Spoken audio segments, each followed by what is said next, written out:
E uma coisa que liga, né? Depois eu queria falar um pouco com você mais sobre essa questão de 2013, do não vai ter Copa, tudo.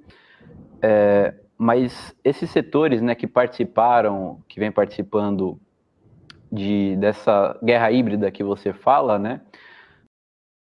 São setores que nós chamamos de identitários e que vêm buscando apagar a história do Brasil, né? E as navegações portuguesas, colonização do Brasil, conquista de diversos territórios, descobrimento do Brasil, né? Para eles foi uma coisa negativa, né? Não percebem o avanço em todas as áreas, né? Tecnológico, científico, político, ideológico, né? Que representou essas navegações portuguesas, literário, né? Com os Lusíadas. E um ponto da história do Brasil que você cita no seu livro, né, dentre vários, é a expulsão dos holandeses do Nordeste, em que você considera que ali nasceu a nacionalidade brasileira, né, com a mistura de negros, de brancos, de índios, em um único exército, basicamente, né, expulsando o invasor estrangeiro. E isso também é uma coisa que esses setores, né, ignoram.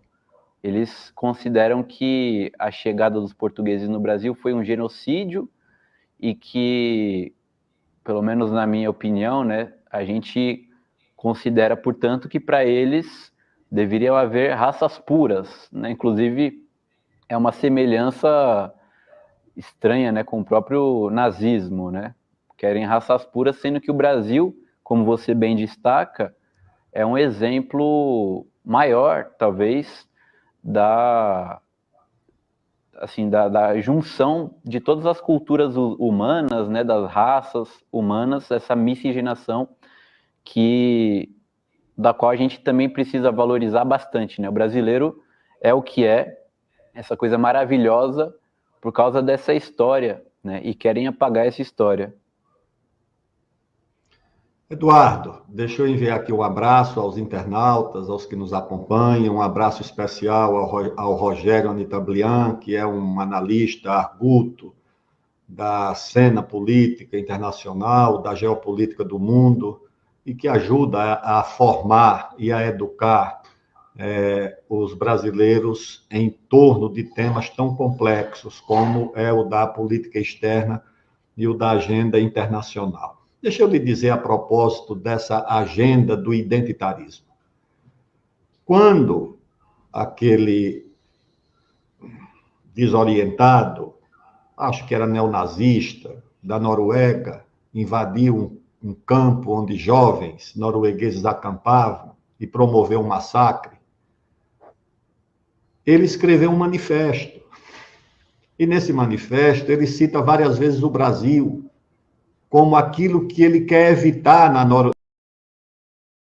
Noruega, ou queria evitar na Noruega. E era exatamente a miscigenação. Ele dizia que o Brasil era um mau exemplo para o mundo, exatamente por causa da mestiçagem, por causa da miscigenação.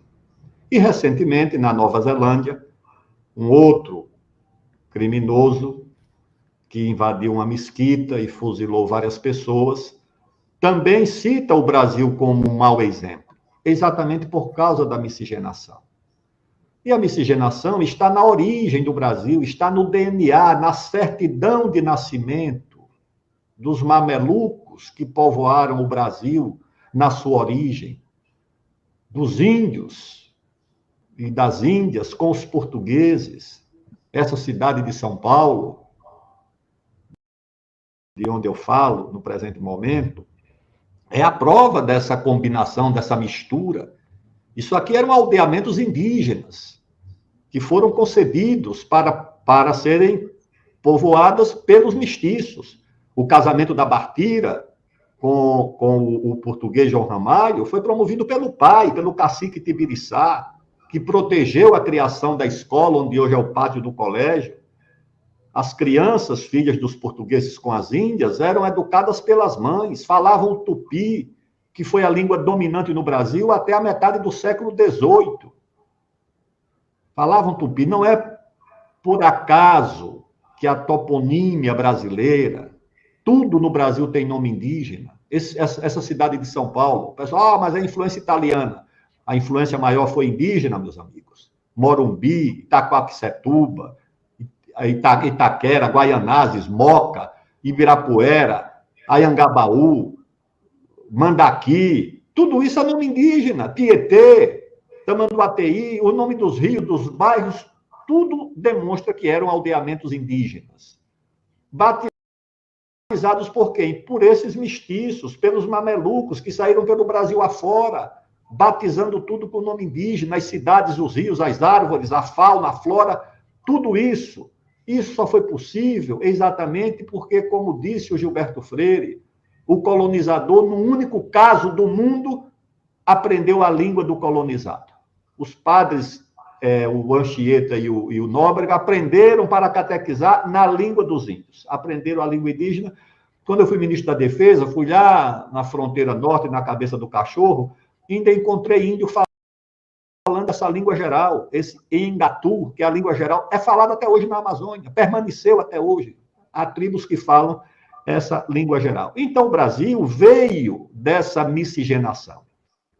Quando o maior sociólogo mexicano, o Zé Vasconcelos, visitou o Brasil nos anos 30, escreveu um livro e estabeleceu o conceito da civilização cósmica como uma coisa única no mundo que ele viu aonde? No Brasil. Ele disse, no Brasil tem uma civilização cósmica, uma civilização que não é indígena, não é africana, não é europeia e não é asiática.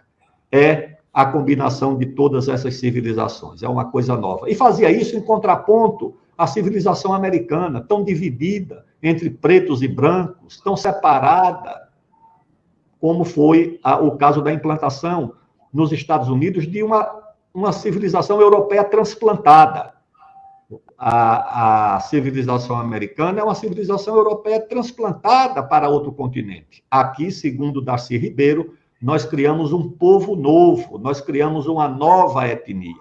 E é isso que esse movimento identitário quer negar, quer combater. E não tem nada a ver de luta contra o racismo. Luta contra o racismo eu sempre fiz. Eu fiz um projeto de lei para tornar o 20 de novembro data nacional, para transformar o ano de 1995 no ano Zumbi dos Palmares.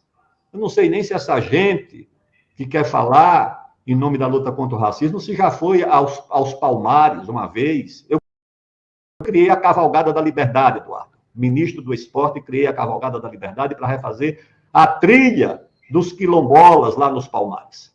Então, a luta contra o racismo é uma luta de todos, é uma luta da sociedade, é uma luta pela transformação social. Não pode ser uma luta de raça contra raça, que isso não é a tradição brasileira, não é o modelo brasileiro. E esse pessoal quer implantar esse modelo no Brasil.